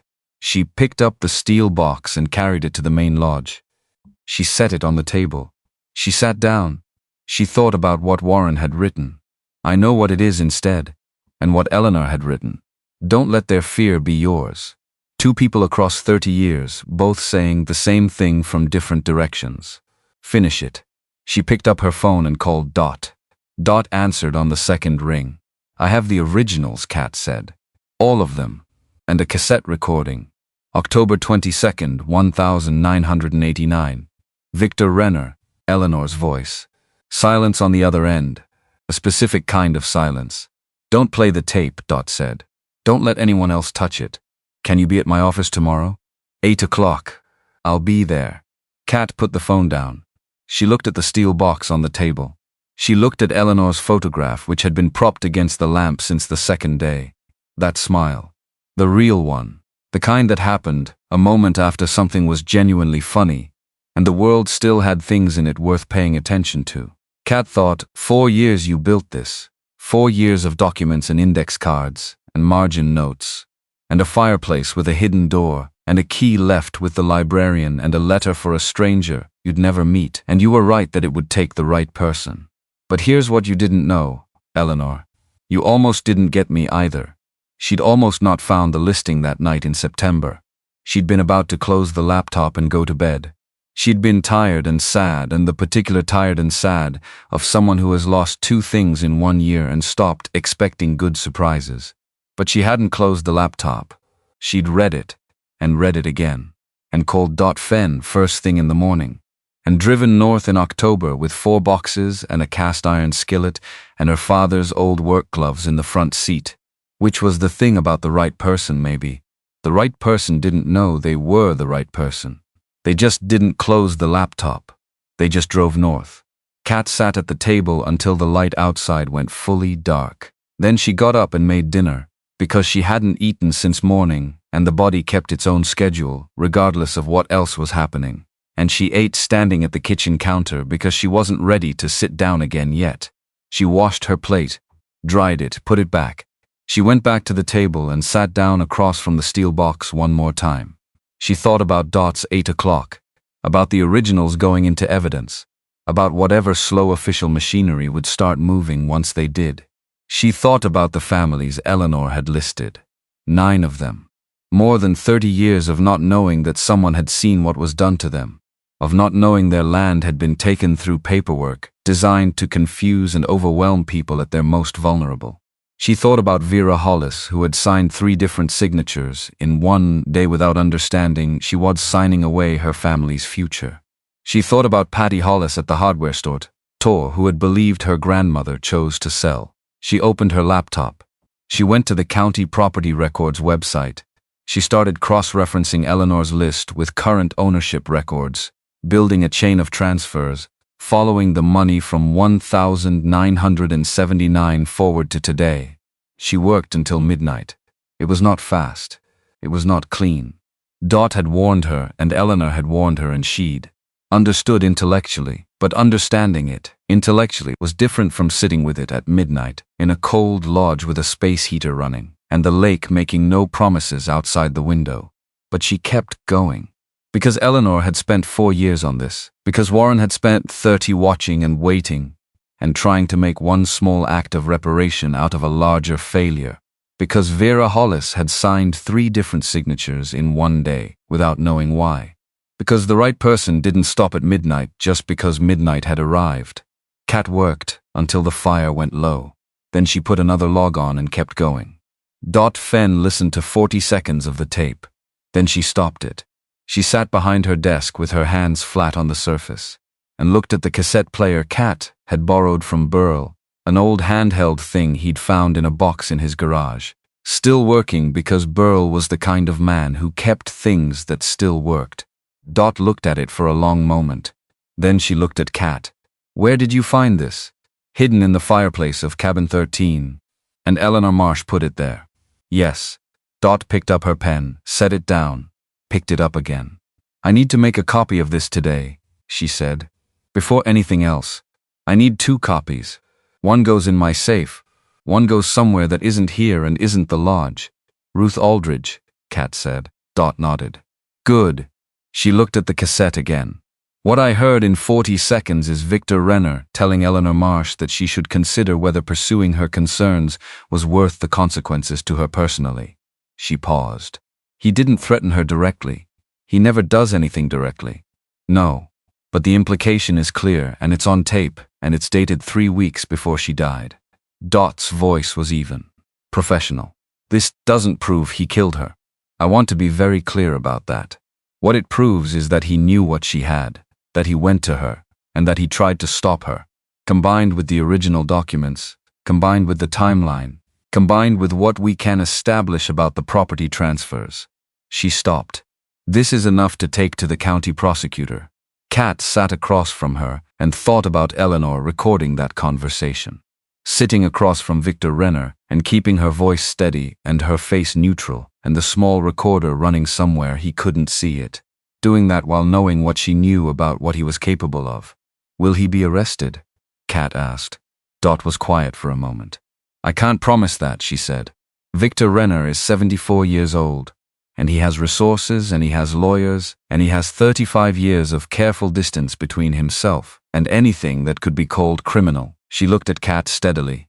"But the civil claims for the families he defrauded, those have a much cleaner path, and a formal investigation into how those property transfers happened, that I can give you, that I'm confident about. Is that enough?" Dot looked at her. "It's what the law can do," she said. "Whether it's enough is a different question." Kat thought about Eleanor's letter. "Don't expect fast. Don't expect clean. but expect that the truth matters, even when it takes a long time. Okay, Kat said. Dot reached for the cassette player. Then let's get to work. The weeks that followed were not dramatic.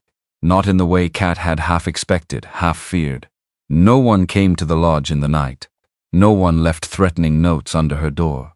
Victor Renner did not appear at the end of the gravel drive in his camel-colored coat.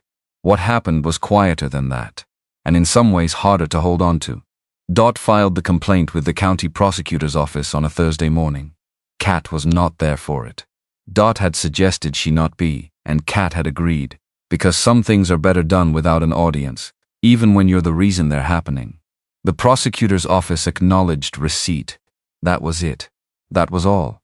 A form letter with a case number. Kat looked at the case number for a long time when Dot forwarded it. 35 years of Eleanor's work. 4 months of Kat's work and a case number. She put it in the folder with the rest of the documents. Then she went outside and spent 3 hours raking leaves away from the foundation of cabin 4, because the work was in front of her and it was something she could finish. Dot called 2 weeks later. The prosecutor had assigned the case to an investigator. The investigator had requested the original documents.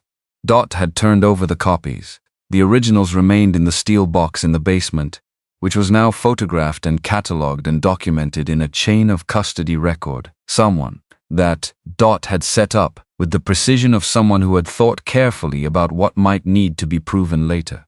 The investigator had also requested the cassette recording. A formal copy had gone to the prosecutor's office. Ruth still had hers. And then a week after that, Dot called again. Renner Development LLC has received a formal notice of investigation, she said. Victor Renner's attorneys have already filed for an injunction to suppress the recording. Can they get it? They can try. Dot's voice had a certain flat quality. The quality of someone who had seen this movie before and knew most of the moves. But Eleanor recorded that conversation in her own home. In this state, that's legal. His attorneys know it. They're buying time. What does buying time accomplish? It makes things more expensive, more complicated, more likely that someone without resources gets tired and stops. A pause. He's been doing this for 40 years, Kat. He knows what discourages people.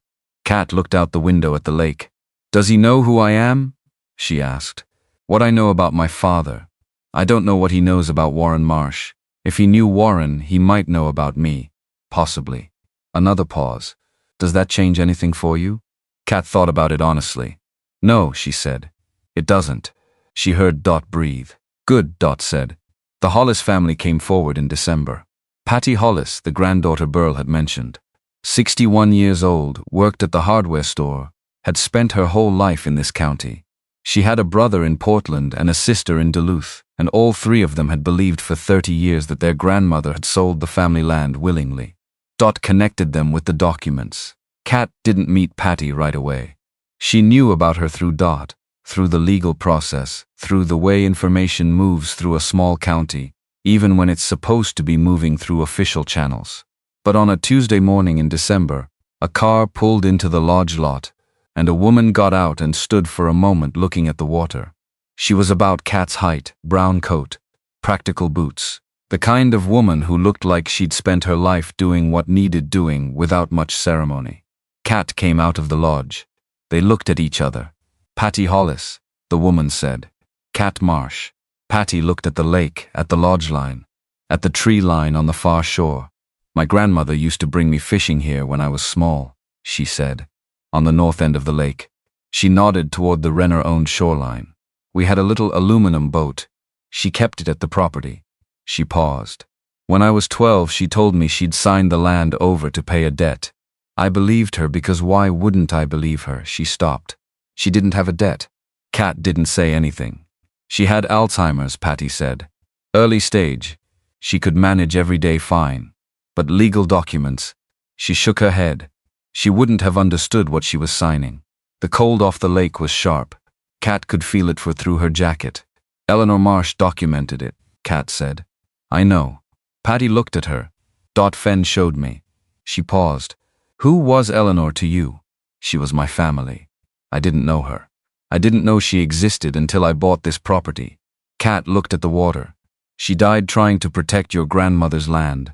Patty was quiet for a long moment. "The land's gone," she said finally. "We're not getting it back. 35 years of transfers, the legal path there is too complicated. Dot says maybe a settlement. Maybe some compensation." She shrugged, and it wasn't the shrugs of someone who didn't care. It was the shrug of someone who had already done the work of accepting what couldn't be changed. But they should have to say what they did. Someone should have to say it. "Yes," Kat said. "They should." Patty looked at her. "Thank you," she said, "for not selling." Kat thought about Victor Renner's envelope on Eleanor's chart, the number inside it, the easy out. "I almost did," she said. "But you didn't." "No." Patty nodded slowly. Then she looked at the lake one more time. "She would have liked you," Patty said. "Eleanor. She would have liked the way you went after it." Kat didn't answer that. She wasn't sure she deserved it yet. Maybe not ever. Really. Eleanor had gone after it for 4 years while people's lives hung in the balance. Kat had done it for 4 months in a broken lodge with a space heater and a borrowed cassette player. But she didn't say that out loud, because sometimes people offer you a thing, and the right answer is just to receive it. They stood together for a few minutes longer. 2 women on the shore of a lake in December. Not much else to say. Then Patty said goodbye and got in her car and drove away. Kat stood there alone for a while after. Victor Renner did not come to the lodge again. His attorneys did the talking for him, the way attorneys do, in letters and filings and formal objections, that Dot fielded with the calm of someone who had been waiting for exactly this. In February, the investigator from the prosecutor's office issued a preliminary finding. The property transfers involving Vera Hollis and 2 other elderly sellers with documented cognitive impairment were flagged for further review. Renner Development LLC was issued a formal notice that 3 specific land parcels were subject to a civil recovery action. Dot called the morning the notice was served. Not to report it. Kat already knew. She just wanted to say one thing. "His attorney called me at 7:45, Dot said. "Before business hours." "Victor Renner doesn't call before business hours." Kat waited. "He wanted to know who found the documents," Dot said. "Not what was in them. Not what we planned to do. Just who found them." Kat looked out the window at the lake. "What did you tell him?" "I told him the property owner discovered materials during renovation of the premises." A pause. He was quiet for a long time after that. Kat thought about a man who had been waiting 35 years for a box in a basement to stay buried. "Good," she said. "Yes," Dot said. "I thought so too. Not all 9. 3, Kat had wanted all 9. She wasn't going to pretend she hadn't. But 3 was what the law could reach in a clean line from the evidence, and Dot had explained to her patiently that the law worked in clean lines even when the truth moved in wider ones. "Is he going to fight it?" Kat asked. "His attorneys already filed a response," Dot said. "They'll drag it out. These things take time." "How much time?" "Could be a year. Could be 2. Depends on whether he decides to settle or litigate." She paused. "But Kat, the investigation is open. The recording is in evidence. The documents are in evidence. He cannot make this go away anymore. That's what matters." Kat thought about Eleanor. She'd spent 4 years building toward a moment that never came for her. Maybe this was how it was supposed to work. Not one person start to finish. One person handing it to the next, and the next handing it forward again. "Okay," Kat said. She was still working on okay, but it was closer than it had been. She wrote a letter to her father in March. She didn't plan to.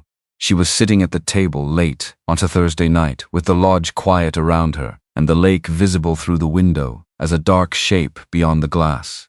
She'd been going through the last of the basement documents, organizing for the final transfer to Dot's office, making sure everything was in order. She came across a photograph she hadn't seen before. Loose, at the bottom of one of the other boxes. Not the Marsh box. A different one. It was a group photograph. Summer from the clothing. 6 or 7 people on the dock, the lodge behind them. One of them was Eleanor, recognizable now. And beside Eleanor, a man in his late 20s, brown hair, rolled up sleeves, grinning at the camera with the slightly awkward grin of someone not entirely comfortable being photographed. She recognized that grin. She'd seen it in her own childhood photographs. In the way her father looked in every camera that caught him off guard. He must have been here. Before she was born, before the thing happened, in a time when Eleanor was still alive and the lodge was open, and everything was still possible. He'd been here and he'd stood beside his cousin on this dock in the summer. Kat sat with that for a while. Then she got a piece of paper and started writing. She didn't plan what to say. She just let it come. She wrote that she'd found him in a photograph, that she hadn't expected to feel what she felt looking at his face in it. Something that wasn't forgiveness and wasn't anger, but was maybe the complicated third thing that lives between those two. She wrote that she understood why he'd done what he'd done, and that understanding it was the hardest part, harder than being angry would have been. Because when you understand something, you have to carry it differently. She wrote that she thought he'd been carrying it for 30 years, and that was probably enough carrying. She wrote that she'd done what he'd asked, or most of it. The rest was in the hands of the law now, and the law was going to take its time. But Eleanor's name was in official records. The families who'd been wronged were being heard. The truth was no longer sitting in a basement in the dark. She wrote that she didn't know if that was enough, that she suspected he'd known it might not be, that she thought that was probably part of what he'd had to live with. And then she wrote, "I found this place because you wanted me to, and this place is the first thing in a long time that has felt like mine. So I'm staying, and I'm going to make it something worth staying for." She folded the letter. She didn't mail it. There was nowhere to mail it. She put it in the steel box with Eleanor's documents, at the bottom, under everything else. Maybe that was the right place for it. Two women who had wanted to do a thing they couldn't quite finish. She went to bed at midnight and slept better than she had in months. Iris Novak arrived on a Saturday in April. Kat knew she was coming. They'd spoken on the phone twice, exchanged emails, gone through the intake process that Dot had helped Kat formalize over the winter. Because you couldn't just let people arrive at an old lodge in rural Minnesota without a process. There were things to understand about the arrangement, about the shared spaces, about what the lodge offered and what it didn't. Second season residency. That's what Kat had called it. Not a shelter, not a program. Just a place where women who were starting over could start over, with time and space, and a lake and a list of repair work if they wanted it, and the option to just sit on the porch and watch the water if they didn't. 3 cabins on the eastern shoreline. Cabins 3, 5, and 7. Burl had finished the subfloor work on 3 in February. 5 and 7 had been done over the winter, Kat and Burl working some days in coats and hats because the heat wasn't consistent yet. The cabins were clean, simply furnished. Wood floors, good beds, small kitchens. Not fancy. Honest. Kat was on the porch when Iris's car came up the drive. A mid-sized sedan, dark green, with a dent in the rear fender that looked like something that had happened and been accepted and not repaired. The kind of dent that tells you something about how someone has been spending their energy. Not on bodywork, on other things. Iris got out, 59 years old, medium height. Her hair was brown going gray, cut in the practical way of someone who had stopped having time for impractical things. She had 2 suitcases, not matching. The kind you accumulate when you buy them one at a time because you need one and then later you need another.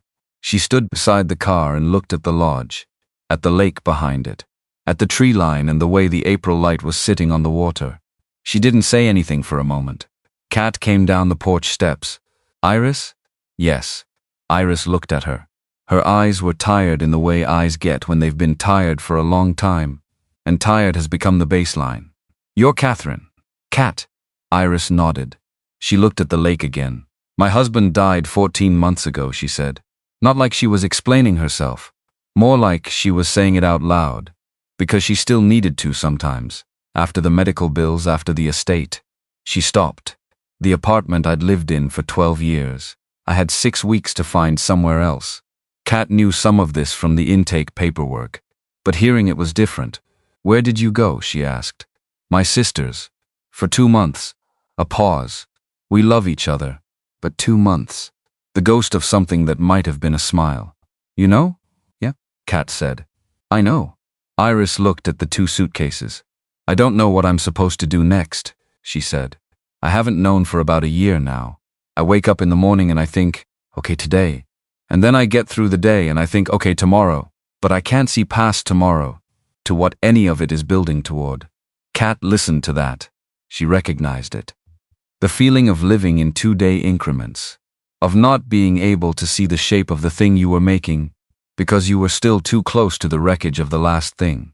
You don't have to know tonight, Kat said. Iris looked at her. That's it, she said. That's the whole plan? Tonight, yes. A pause. Okay, Iris said. Kat picked up one of the suitcases. She'd told herself she wouldn't do that. She'd told herself let people carry their own things. Dignity matters. Don't take over. But her hand just picked it up, and Iris let her. They walked toward cabin 3 together. The cabin smelled of pine and the cedar oil Kat had used on the floors and just slightly of the wood smoke from the small stove in the corner, which Burl had gotten working properly in February. Iris set her suitcase on the bed. She stood in the middle of the room and turned once, slowly, taking it in. The clean floor, the window looking out toward the lake, the simple furniture, wood, and nothing more complicated than it needed to be. How long can I stay, she asked. As long as you need, Kat said. That's the arrangement. Iris looked at her. Who pays for that? Right now I do, Kat said. Eventually the lodge will. The paying guests, the summer season. We're small enough that 3 cabins for second season doesn't break anything if the rest of the lodge is working. And if the lodge isn't working, Kat thought about it. Then we figure something else out. She paused. I'm good at figuring things out. It turns out. Iris was quiet for a moment. She looked out the window at the lake. The April light was going golden now. Late afternoon, the kind of light that makes everything look like it might be salvageable. I used to be, Iris said. Before. You still are, Kat said. You just forgot for a while. Iris turned and looked at her. Kat wasn't sure where that had come from. It wasn't the kind of thing she usually said. She was a person who taught children how to read, not a person who made pronouncements about other people's inner resources. But Iris nodded slowly, like maybe it was something she needed to hear more than it needed to be perfectly true. Kat left her to settle in. She walked back to the main lodge alone. The light was doing its thing on the water, that late April light that is different from any other time of year, softer than summer, less harsh than winter's glare, the light of everything deciding to try again. She stopped at the edge of the dock. The dock Burl had rebuilt in March. New planks, solid level, the kind of dock you could trust. He'd done the work in 2 weekends, showing up both Saturdays at 8 and leaving when the light was gone. She'd helped where she could and stayed out of the way where she couldn't. She stood on it now and looked across the water. Cabin 13 was visible from here, just barely, through the trees to the north. The boards were off the windows now. Kat had taken them down in February when she'd started working in there. Light came in, cold air sometimes. But light. She'd cleaned it, carefully, swept it, washed the window glass until it let the outside in. She hadn't changed anything structural. The bed was still where it was. The table, the 2 chairs, the stone fireplace with the hidden door now standing open, the small steel cabinet inside empty, its contents gone to Dot's office and the prosecutor's files and Ruth's keeping. The clock was still on the wall, still at 2:17. Kat had thought about changing the battery, letting the clock run again. She'd decided against it. Some things should stay where they stopped. Eleanor's photograph hung on the wall, the one from the dock, summer 1987. That real smile, that look of a woman with somewhere to be. And on the wall beside the fireplace, in a frame Kat had bought from the hardware store in town, Eleanor's letter. Not the original. The original was safely elsewhere. But a copy printed clearly, matted in plain white. If you found this, you found the box, and you found the key, and you got into the fireplace, which means you were determined and patient and thorough. Those are the right qualities for what comes next. And beside the door, the brass plaque. Burl had found it at a shop in town, an engraver who mostly did trophies and memorial plaques, and had been mildly unsurprised by the request. Eleanor Marsh, 1947-1989.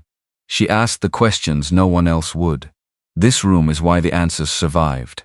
Kat stood on the dock and looked toward the trees where cabin 13 sat in the late light. She thought about Eleanor standing on this dock in the summer of 1987, laughing at whoever was behind the camera, full of somewhere to be and something to do. She thought about her father standing here too before she was born, beside his cousin grinning his awkward grin. She thought about Iris in cabin 3, standing in the middle of a clean room, turning slowly, deciding something. She thought about Patty Hollis and her aluminum boat, and a grandmother who had believed she was signing a debt away. She thought about 9 families, 3 of them now with a legal case, 6 of them with documentation and a formal record, and the knowledge at least that someone had seen what was done to them. Not enough. She knew that, but not nothing. She reached into her jacket pocket and found the thing she'd been carrying for weeks. Not the key. That was in Dot's safe now. The other thing. The rubber band from Eleanor's stack of postcards. The one that had disintegrated the moment she touched it. That first day, in the drawer of the manager's desk. She'd picked up the pieces without thinking about it, and put them in her pocket, and they'd stayed there. She looked at what was left of it. Just a few crumbling bits of old rubber. Something that had been holding things together for a long time, past the point where it had anything left to give. She let it fall from her fingers into the lake. She watched the surface close over it. Then she turned and walked back to the lodge. Burl's truck was in the lot. He'd come to work on the electrical in cabin 7, had said he'd be done by dinner. Lights were on in the cabin and she could hear, faintly, the sound of someone working. The steady, purposeful sounds of a person who knew what they were doing. From cabin 3 the window was lit. Iris settling in, unpacking her mismatched suitcases. Starting the not small work of deciding what to put where when you're starting somewhere new, and you don't yet know how long you're going to be there. Kat went up the porch steps. She tested the step at the top. The one she'd replaced in February, 3rd board from the left, the one that had been soft enough to worry her since the first week. It held now, solid, didn't shift under her weight. She went inside. The main lodge was warm. She'd gotten the furnace working properly in January, with a technician from 2 towns over and a part that had taken 3 weeks to arrive. It ran quietly now, the way things run when they've been fixed right. She put the kettle on the camping stove, and then stopped, and moved it to the actual stove, because she had an actual stove now. Gas range, second-hand, in good condition. She'd bought it in November from a woman in town who was upgrading her kitchen.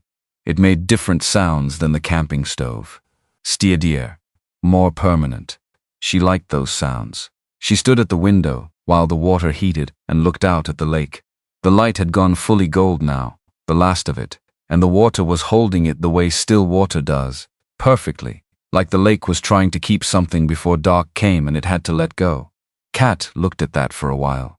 She thought about what Dot had said last week, when the first civil settlement offer had come through from Renner Development's attorneys. Lower than what Dot thought they could get. Much lower. We can push back, Dot had said. This is an opening position. Kat had told her to push back, and Dot had said, almost to herself, before hanging up, Eleanor would have pushed back. Kat had held the phone for a moment after the call ended. She'd thought, yes, she would have. The kettle started to move, small sounds building towards something louder. Kat made 2 mugs of tea. She put her own on the counter and pulled on her coat. She walked across to cabin 3 and knocked on the door. Iris opened it. She'd changed into softer clothes. She looked slightly less like someone who had been traveling and slightly more like someone who was somewhere. Kat held out the mug. Iris took it, looked at it, looked at Kat. You didn't have to. I made 2, Kat said. Easier than making one. Iris wrapped her hands around the mug. They stood in the doorway for a moment. The lake in the distance going dark now, the gold gone. The water settling into the quiet blue of early evening. It's beautiful, Iris said. Yes, Kat said. Silence. The good kind. The kind that doesn't need anything added to it. Then Iris said, what was it like? When you first got here? Kat thought about it. Cold, she said. The furnace quit the first night. Iris laughed. A small laugh, but a real one. And after that? Kat looked at the water. I started to understand what I was dealing with, she said, which turns out to be the first useful thing. Iris nodded slowly. Okay, she said. That's something it is, Kat said. It's enough to start. She said, good night. She walked back to the lodge. She put her mug on the table and sat down in the chair that had become her chair, the one with the lake in its frame. She looked at the lake for a while. She thought about Eleanor. She thought about what it would mean to find the right words for what Eleanor had done, and what it had cost her, and what, in the end, it had meant. She thought about all the ways you could say it, and how none of them were quite right. Too much, too small, the wrong shape for the thing. In the end, she thought the closest thing was this. Eleanor had known what was right, and she had moved toward it, even knowing what it might cost her. She had done that alone, in a small county, with limited resources and limited time, with no guarantee that anyone would ever find what she built. She had built it anyway. That was all. It was enough. Outside, the last light left the lake, and the water went dark and quiet, the kind of quiet that settles over a place, when the day has finished and the night has decided it's allowed in.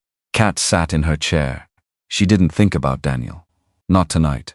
He'd been on her mind less and less as the winter had gone on, the way pain goes when you give it less of your attention, not because it wasn't real, but because other things had become realer. She didn't think about the classroom or the school, or the 18 years that had ended with boxes in a parking lot and a drive home that felt like falling.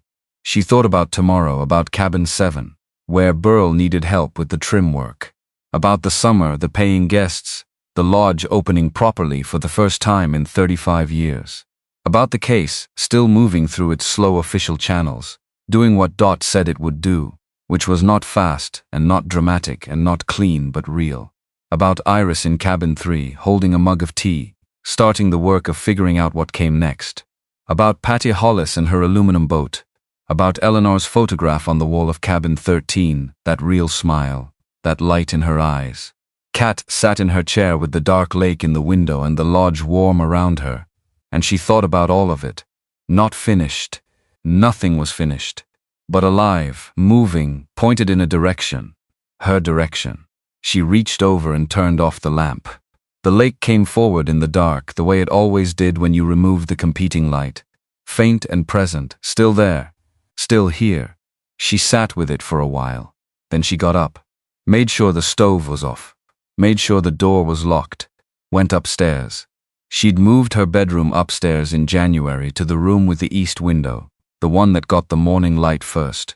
She'd painted it herself one weekend in February, a color called linen white, which was not quite white and not quite anything else, just the color of something clean and ready. She lay down.